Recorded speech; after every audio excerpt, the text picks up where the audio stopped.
Welcome back to The Wandering Screen. I'm Matt Koss, and today I'm looking at Longlegs starring Nicolas Cage and how a single image absolutely terrified me.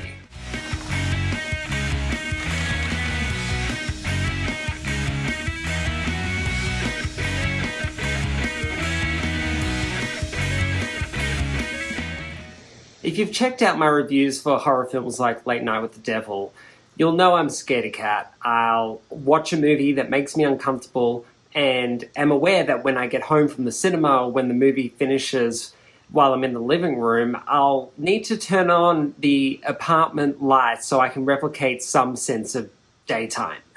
Scary things don't happen in the daytime, right? Well, Longlegs proves that theory false. Now, remember the nebbish guy from Legally Blonde who was tall and awkward and ends up coming through in the end to help Elle win the case? Well, his name is Osgood Oz Perkins, and he's trying to infiltrate your childhood trauma, and successfully so. One of the scariest Simpsons Halloween episodes I remember watching was when groundskeeper Willie would appear in a child's dreams and kill them. Longlegs similarly plays into those childhood nightmares in a Silence of the Lambs inspired film, and I won't lie, it got in my head. I think often what happens is that I'll start to think about seeing a character from that scary movie in my dream, and that anticipation going to bed makes it all worse. Side note, I grew up in Australia where there were frequent daddy longlegs hanging up in the top corners of the room, and the trauma of their sudden appearances was triggered with the title Longlegs. It's just cruel. With Longlegs, Perkins directs and writes a story about a young FBI agent, Lee Harker, Micah Monroe, who is assigned to a serial killer case after her boss Blair Underwood discovers her innate ability to find them. The case revolves around a serial killer slaughtering families, but is seemingly not present or disappears from the murder scene. As Lee delves deeper into the case, she realizes that the killer might be under her nose the whole time as she tries to end the killing spree.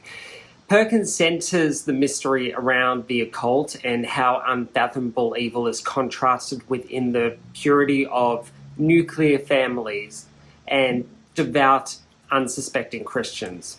He stages scenes with cinematographer Andreas Arochi by distorting the center of the frame so that you're not entirely sure what's lurking around the image. It's the aesthetic set with very effective production design that makes you search for clues as shadows pass windows and demonic bodies emerge from nowhere. It makes the film very gripping.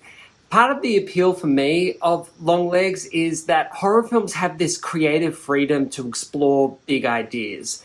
The other part is having a central villain in the vein of Silence of the Lambs that captivates, disgusts, and draws you further into the madness.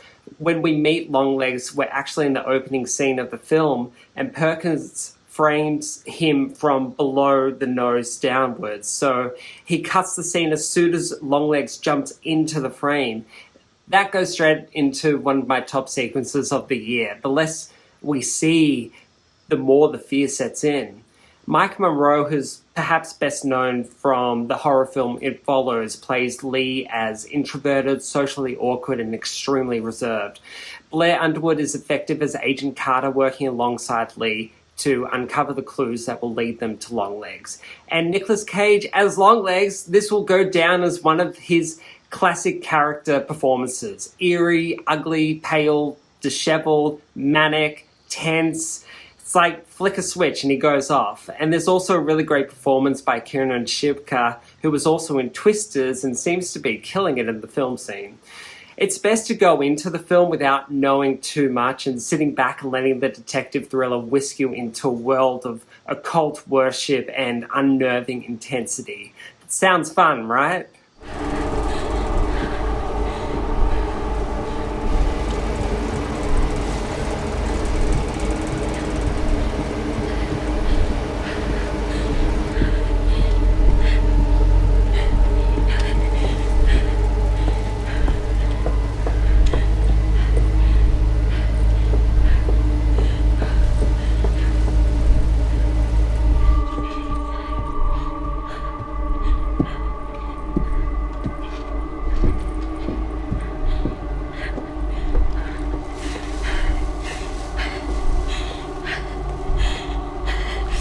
Don't move.